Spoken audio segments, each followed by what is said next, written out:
எனக்கு சுகர் இருக்குது, பிபி இருக்குன்னு எல்லாரும் ஈஸியாக வெளியில் சொல்லிடுவாங்க. பட் எனக்கு இந்த குழந்தையின்மை ப்ராப்ளம் இருக்குது, நான் ட்ரை பண்ணுறேன், எனக்கு கரு தரிக்கலை அப்படின்றத அவ்வளோ ஈஸியாக யாரும் ஷேர் பண்ணிட மாட்டாங்க. ஒரு பெண் தான் வந்துட்டு ஒரு குழந்தையின்மைக்கான முதல் ரீசன் அப்படிங்கிறது ஒரு ஒரு எழுதப்படாத ஒரு விஷயமா வந்து எல்லாருமே சொல்லிடுறாங்க, பிராண்ட் பண்ணிடுறாங்க. நம்மளோட ஒரு சொசைட்டியில் பார்த்தீங்கன்னா அதை வந்து ஜஸ்ட் குழந்தையின்மைன்னு சொல்ல மாட்டாங்க. மோர் கொலோக்கியலாக சொல்லணும்னா மலடி.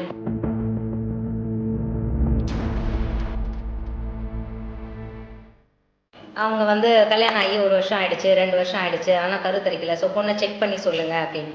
ஸோ அப்போ எல்லாருக்குமே இன்னும் அந்த மைண்ட் செட்டில் வந்து பெண்ணுக்கிட்ட தான் ஃபர்ஸ்ட் ப்ராப்ளம் இருக்கு.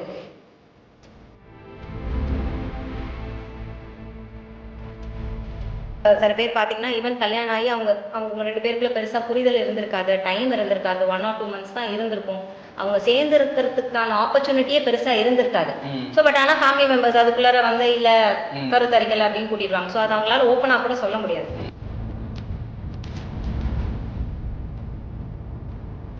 ஒரு 35 இயர்ஸ்க்கு மேல கன்சீவ் ஆகிறதுக்கான வாய்ப்புகள் இருக்குதா? அது வந்துட்டு எப்பவுமே வந்துட்டு அது யூனிஃபார்மா தான் இருக்குதா இல்ல குறைதா அப்படிங்கிறத பத்தி நீங்க ஆண்களுக்கு பார்த்தீங்கன்னா throughout their lifetime விந்தணுக்கள் ப்ரொடியூஸ் ஆகிட்டே இருக்கு. வேறஸ் பெண்களுக்கு பார்த்தீங்க அப்படின்னா ஏஜ் அதிகமாக அந்த எக்கோட குவாலிட்டியும் சரி, குவான்டிட்டி அளவு தன்மை ரெண்டுமே வேகமாக குறைஞ்சிக்கிட்டே வரும். முக்கியமான விஷயம் இந்த குழந்தையின்மைக்கு இந்த PCOS அப்படின்னு சொல்றாங்க. அது வந்து இப்போ PMOS வேற சேஞ்ச் பண்ணிருக்காங்க அப்படிங்கிறது லேட்டஸ்ட் நியூஸ் இல்லைங்களா? அது எந்த மாதிரியான எஃபெக்ட்ஸை உண்டு பண்ணுது, அதுக்கான ப்ராப்ளம்ஸ் என்னென்ன? ஃபர்ஸ்ட் திங் இதுல பாத்தீங்கன்னா நம்மளுடைய லைஃப் ஸ்டைல், அங்கேருந்து தான் இது ஸ்டார்ட் ஆகுது.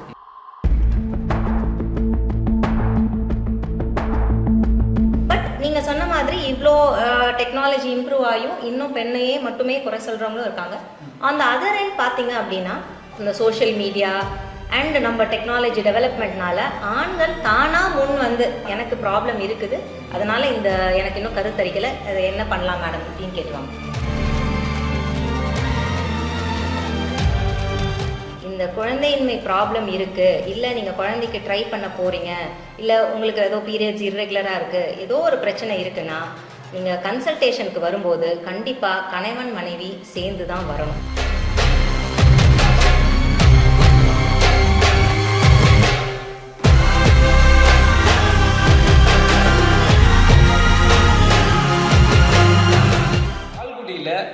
பிரபலமா பிரேமா டாக்டர் ஹாஸ்பிட்டல் அப்படின்னு அழைக்கப்படுற விக்னேஷ் ஹாஸ்பிட்டல்ல இருந்து பேசுறேன். இன்னைக்கு என் கூட இருக்கிறது doctor Aarthi from Vignesh hospital and Guna fertility centre. Doctor Aarthi அவங்க தஞ்சாவூர் மெடிக்கல் காலேஜில் 2000லேருந்து 2006 வரைக்கும் MBBS படிச்சிருக்கிறாங்க.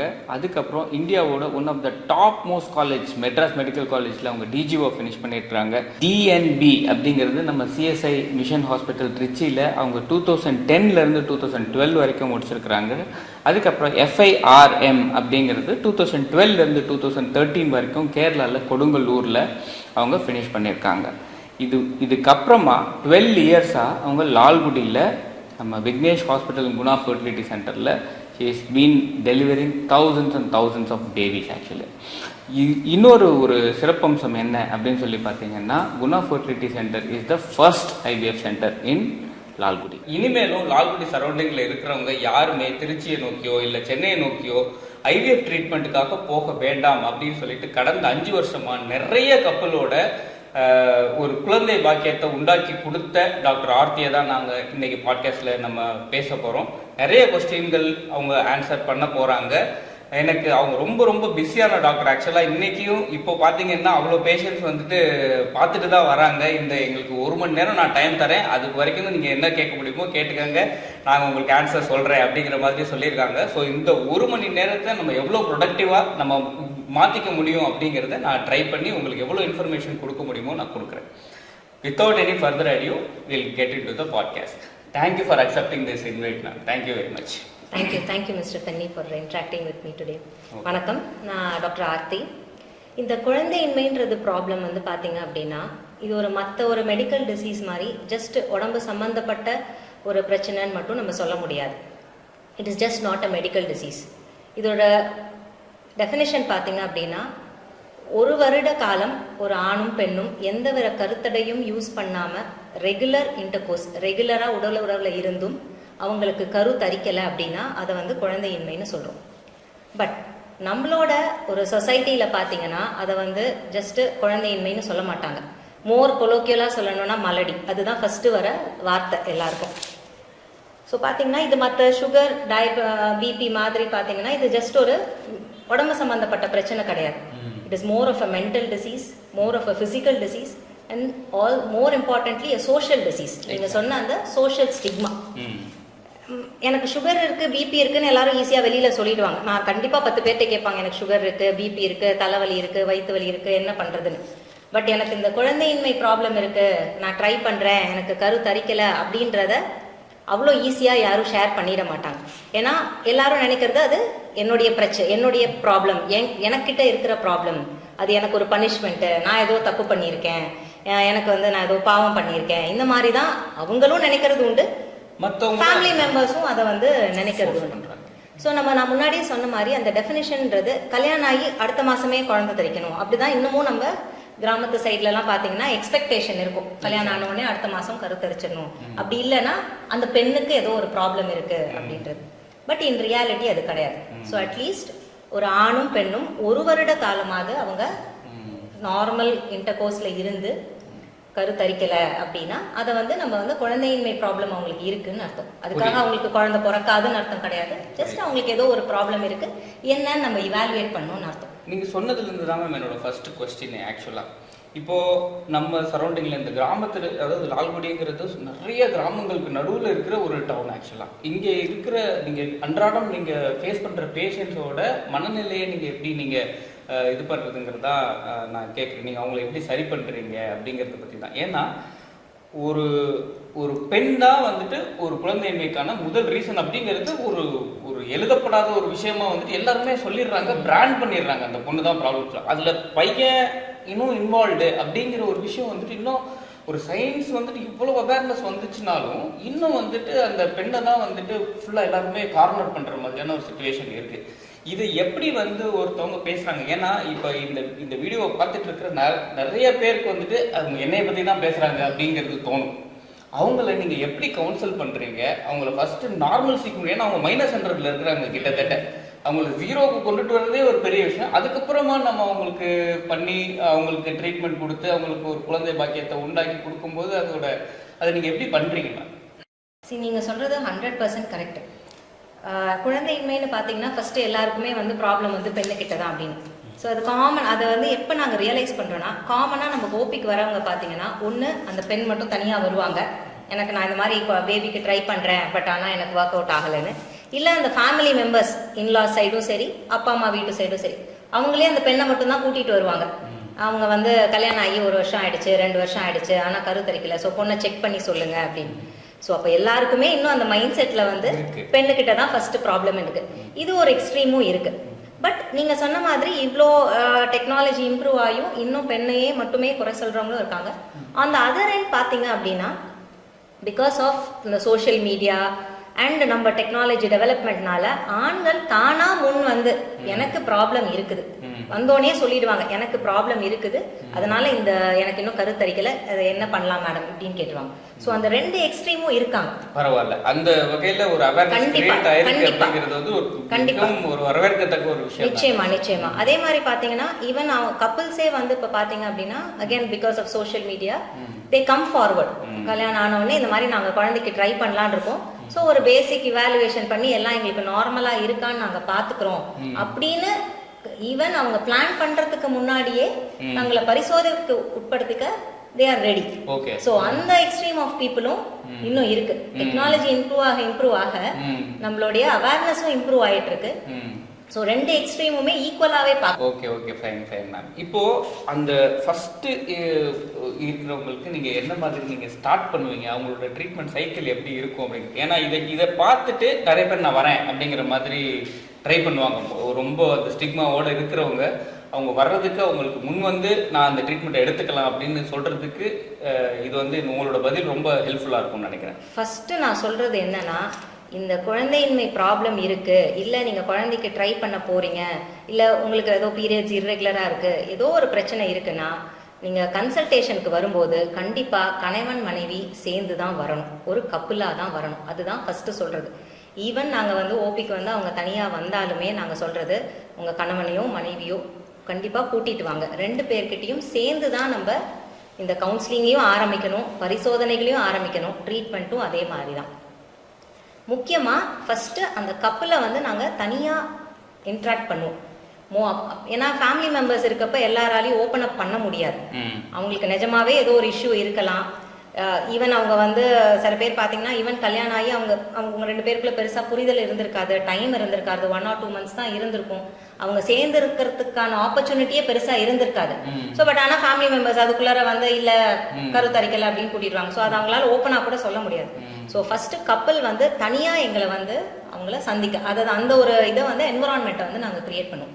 முதல்ல அவங்க கிட்ட என்னன்றதை பேசுவோம், என்ன ப்ராப்ளம், அவங்களோட எதிர்பார்ப்புகள் என்ன, அவங்களுடைய பிரச்சனைகள் என்ன அப்படின்றத நாங்கள் முதல்ல பேசுவோம். Then we start from there. Understood ma'am.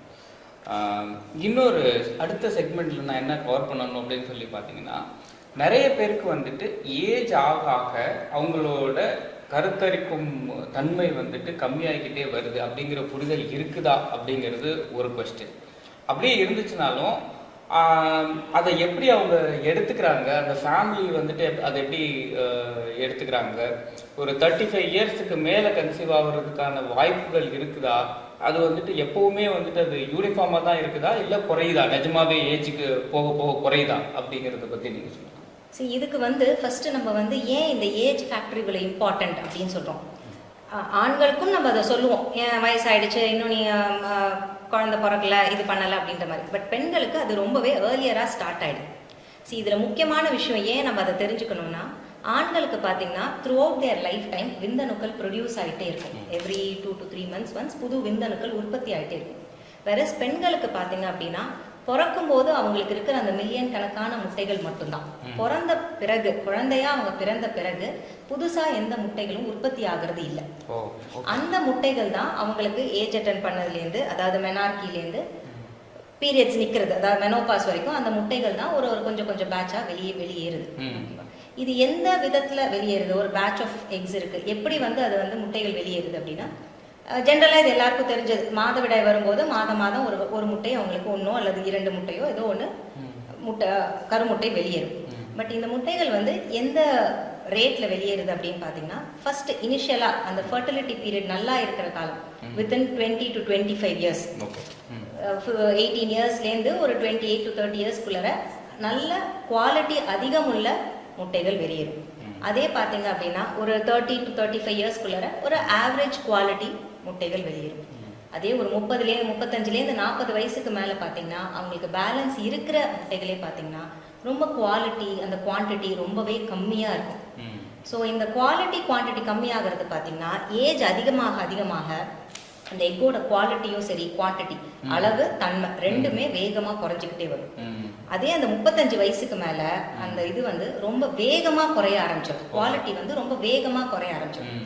Maybe அதனாலதானோ என்னவோ அந்த காலத்துல வந்து சீக்கிரமே கல்யாணம் பண்ணி சீக்கிரமே குழந்தை பெற்றுக்கணும் அப்படின்ற ஒரு கான்செப்ட் இருந்தது. பட் இப்ப இருக்கிற சினாரியோல பாத்தீங்கன்னா கெரியர் பேஸ்ட் இருக்குது, ஜாப் இருக்குது, ஃபினான்ஷியல் இருக்குது, ஃபேமிலி ஹெல்ப் தேவை. ஸோ குழந்தை பெற்றுக்கிறதுக்கு முன்னாடி அவங்கள ஸ்டெபிலைஸ் பண்ணிக்கிறதுக்கு கொஞ்சம் டைம் அவகாசம் தேவை. ஸோ அதை பேஸ் பண்ணி தான் இப்போ வந்து மேரேஜ், சைல்டு பிளானிங் எல்லாமே நடக்குது. ஸோ அதையும் நம்ம கன்சிடரேஷன்ல எடுத்துக்கணும். இப்போ ஈவன் அதர்வைஸ் பார்த்தீங்க அப்படின்னா, ஈவன் இந்த டெக்னாலஜி இம்ப்ரூவ் ஆனதுனால அந்த எக் ஃப்ரீசிங், ஈவன் கல்யாணம் ஆகிறதுக்கு முன்னாடியே அவங்க ஒருவேளை லேட் மேரேஜோ இல்ல குழந்தை தரிக்கிறத வந்து அவங்க வாலண்டியரா தள்ளி போட்டாலோ நம்ம ஏர்லியராகவே அந்த எக்கை வந்து ஃப்ரீஸ் பண்ணி வச்சுக்க முடியும். ஸோ அவங்க ஏஜ் கம்மியா இருக்கும் போதே நல்ல குவாலிட்டி எக்ஸ் இருக்கும் போதே ஃப்ரீஸ் பண்ணி வச்சுக்க முடியும். நான் அதை சப்சிக்வெண்ட் செக்மெண்ட்ல சொல்றேன். கண்டிப்பா பேசுவோம். நீங்க சொல்றது அதுதான், நான் வந்து சீக்கிரமே கல்யாணம் பண்ணிட்டோம் அப்படின்னு சொன்னோம்னா குழந்தை பிறக்கிறதுக்கான சான்ஸும் ஈஸியா இருக்குது. ஆனா நீங்க சொல்ற மாதிரி வேரியஸ் ரீசன்ஸ் இருக்கு. இப்போ ஃபீமேல் வந்துட்டு முன்னாடியெல்லாம் வந்துட்டு ஒரு குடும்பத்துல அட்லீஸ்ட் ஒரு நம்ம எங்க அப்பா அம்மா காலத்துல எல்லாம் வந்துட்டு 7-8 பேர் இருந்தாங்க. அவங்கள சீக்கிரம் கல்யாணம் பண்ணி கொடுக்கறது அதெல்லாம் சாத்தியமா இருந்துச்சு. அதுக்கப்புறம் 2 பேராவது இருந்தாங்க. இந்த 90s இருக்கும்போது வந்து அட்லீஸ்ட் ஒரு பிரதர் சிஸ்டர் அப்படிங்கிற மாதிரி இருந்தாங்க. இப்போ அடுத்த ஜென்ரேஷன் பார்க்கும்போது வீட்டுக்கு ஒருத்தர் தான் இருக்கிறாங்க. அது பொண்ணா இருந்தாலும் ஒருத்தர் தான் இருக்கிறாங்க. அப்படின்னு இருக்கும்போது அவங்களுக்கு அவங்க அப்பா அம்மா பார்த்துக்கிறதுக்கான ஒரு விஷயமும் இருக்கு, அவங்களோட ரெஸ்பான்சிபிலிட்டி இருக்கு. அவங்க மேரேஜ் பண்றதுங்கிறது ஒரு விஷயம். அவங்க கரியர்ல வந்துட்டு இப்போ ஒர்க்கிங் அப்படிங்கிற விமென்ஸ் வந்துட்டு ரொம்ப ஜாஸ்தி ஆயிட்டாங்க. அவங்க கரியர்ல நான் ஃபோக்கஸ் பண்ணி நான் போகணும் அப்படிங்கிறது ஒரு விஷயமா இருக்கு. அப்போ இந்த எக் ஃப்ரீசிங் அப்படிங்கிற மாதிரியான கான்செப்ட்ஸ் எல்லாமே வந்துட்டு இப்போ நிறைய பேருக்கு தெரியுதா தெரியலையாங்கிறது தெரியல. அது ஒரு விஷயம் நீங்க சொன்னது ரொம்ப சூப்பரான விஷயம். இன்னொரு முக்கியமான விஷயம் இந்த குழந்தையின்மைக்கு இந்த பிசிஓஎஸ் அப்படின்னு சொல்றாங்க. பிசிஓஎஸ்ங்கிறது வந்து ரொம்ப காமனா எல்லாருக்கும் அது ஒரு ஃபேஷன் டேர்ம் மாதிரி அது போயிடுச்சு. அது வந்து இப்போ பிஎம்ஓஎஸ் வேற சேஞ்ச் பண்ணிருக்காங்க அப்படிங்கிறது ஒரு லேட்டஸ்ட் நியூஸ் இல்லைங்களா? அது எந்த மாதிரியான எஃபெக்ட்ஸை உண்டு பண்ணுது, அதுக்கான ப்ராப்ளம்ஸ் என்னென்ன, அதுக்கான தீர்வுகள் என்னென்ன, அதுல இருந்து தடுக்கிறதுக்கான வழிகள் என்னென்ன? நீங்க சொல்றது 100% கரெக்ட். இப்ப நிறைய பேருக்கு முன்ன இருந்த காலத்துல நம்ம அப்பா அம்மாவோ இல்ல தாத்தா பாட்டி காலத்துல பிசிஓஎஸ்னா அவங்களுக்கு என்னன்னு தெரியாது. இப்ப வந்து அது ஏதோ ஒரு வியாதி மாதிரி அவங்க எனக்கெல்லாம் ஒண்ணுமே இல்ல, என் பொண்ணுக்கோ இல்ல பேத்திக்கோ பிசிஓஎஸ் இருக்குன்னு சொல்றாங்க. பிசிஓஎஸ்ன்றது முன்னாடி நம்ம சொன்னது பாலிசிஸ்டிக் ஓவேரியன் சிண்ட்ரோம். இப்போ அதை வந்து நீங்க சொன்ன மாதிரி ரீநேம் பண்ணியிருக்காங்க PMOS, poly endocrine metabolic ovarian syndrome. அதாவது பிசிஓஎஸ்ன்றது வெறும் ஒரு ஓவரியை மட்டும் அஃபெக்ட் பண்ண ஒரு ப்ராப்ளம் மட்டும் இல்லாம உடம்புல உள்ள மற்ற எண்டோக்ரைன் ப்ராப்ளம்ஸையும் அது காஸ் பண்ணுது அப்படின்றது முன்னாடியிலேருந்தே அந்த கான்செப்ட் இருக்கு. இப்போ அதை இன்னும் அவேர்னஸ் கொண்டு வரணுன்றதுக்காக அந்த டேர்மை நம்ம சேஞ்ச் பண்ணியிருக்கோம். இதுக்கு முக்கியமான காரணம் இது ஏன் முன்னாடி அவ்வளோ இல்லை, திடீர்னு வந்த ஒரு கொரோனா மாதிரி திடீர்னு வந்த ஒரு வியாதியா அப்படின்னா திடீர்னு வந்தது இல்லை. இது நம்மளா நிறைய நம்மளுக்காக உருவாக்கிக்கிட்ட வியாதி தான் சொல்லணும். ஃபர்ஸ்ட் திங் இதுல பாத்தீங்கன்னா நம்மளுடைய லைஃப் ஸ்டைல், அங்கேருந்து தான் இது ஸ்டார்ட் ஆகுது. ஏன் இந்த இன்ஃபர்டிலிட்டியோ வந்து இவ்வளோ முன்ன இருந்ததை விட நம்ம தாத்தா பாட்டி எல்லாம் இப்படி சொல்லியிருக்க மாட்டாங்க, ட்ரீட்மெண்ட்டுக்கே அவங்க வந்து ஹாஸ்பிட்டலுக்கு வந்திருக்க மாட்டாங்க. ஏன் இப்ப அதிகமா இருக்கு அப்படின்னா இந்த லைஃப் ஸ்டைல் சேஞ்சஸும் ஒரு முக்கியமான காரணம். நம்மளுடைய junk food, loss of sleep, stress level அதிகமாகிறது, இது வந்து இந்த கப்பலுக்கு காமனான விஷயம். எப்படி வந்து சுகர், பிபி, தைராய்டு இது மூணுமே வந்து அந்த கப்பலுக்கு ஆணா இருந்தாலும் சரி பெண்ணா இருந்தாலும் சரி காமனான ஒரு ப்ராப்ளமோ, அதே மாதிரி இந்த life style, food habits, sleep habits, stress இது எல்லாமே ஃபர்டிலிட்டியை கண்டிப்பா அஃபெக்ட் பண்ணும்.